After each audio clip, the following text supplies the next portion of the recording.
কিছু এটা চিন্তা চৰ্চা কৰা হৈছে সেইটো হ'ল আমি প্ৰেছ ক্লাববিলাকক ডিজিটেলাইজেশ্যন কৰাৰ এটা চিন্তা চৰ্চা কৰা হৈছে আৰু ডিজিটেলাইজেশ্যন কৰিবৰ কাৰণে আমি ইতিমধ্যে CSD লগত কথা পাতিছোঁ SOPDত আমি টকা ধৰা হ'ব মিডিয়া বন্ধুসকলৰ কিছু নিউজ প্ৰভাইড কৰাৰ এটা অসুবিধাৰ সন্মুখীন আমি শুনিবলৈ পাইছোঁ তাৰ বাবে আমি নেক্সট ইয়াৰৰ পৰা প্ৰতিটো প্ৰেছ ক্লাবত ৱাইফাই ফ্ৰী কানেকশ্যন আমি দিয়াৰ ব্যৱস্থা কৰিম কাৰণ নিউজ মিডিয়া সাৰ্কুলেশ্যনত আমাক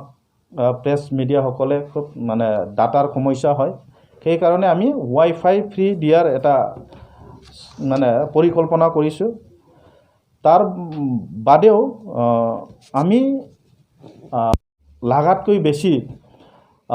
মানে সাংবাদিক মানে আমি দেখা পাওঁ যে যিজন ব্যক্তিৰ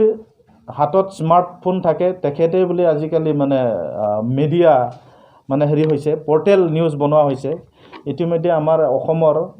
মিনিষ্টাৰ পীযুষ হাজৰিকা ডাঙৰীয়াও কৈছে যে ইয়াৰ বাবে এটা আইন বনোৱাৰ কথা চিন্তা চৰ্চা কৰা হৈছে ইতিমধ্যে আমি ডিপাৰ্টমেণ্টৰ লগত কথা পাতিছোঁ আৰু চিফ ছাৰৰ লগতো কথা পাতিছোঁ ষ্টেটে যেনেকৈ এই যে পৰ্টেল নিউজবিলাকৰ কাৰণে কিছু আইন বনোৱা হ'ব আমিও BTRত আমাৰ পৰ্টেল নিউজবিলাকক যাতে অলপ মানে লিগেলত কামবিলাক যেহেতু কৰিব লাগে সেইবাবে আমিও এটা পৰিকল্পনা কৰিছোঁ যে আমাৰ BTRতো যাতে হক বিহকে পৰ্টেল নিউজ নোলোৱাকৈ এটা আইনৰ আওতাত থাকি যাতে পৰ্টেল নিউজ বা পৰ্টেল চেনেল কৰে যেন সেইটো এটা আমিও চিন্তা চৰ্চা কৰা হৈছে আৰু নেক্সট JJMৰ কাম খুব তীব্ৰ গতিৰে চলি আছে কিছুমান কাম ইতিমধ্যে কমপ্লিট হ'ল ইতিমধ্যে আমাৰ BTRৰ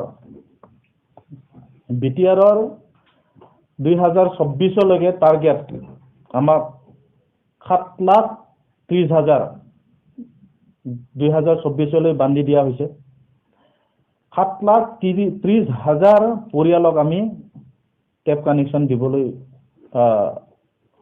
টাৰ্গেট কৰিছে বৰ্তমান আমি আজিৰ তাৰিখলৈ 1,11,075 পৰিয়ালক আমি ঘৰত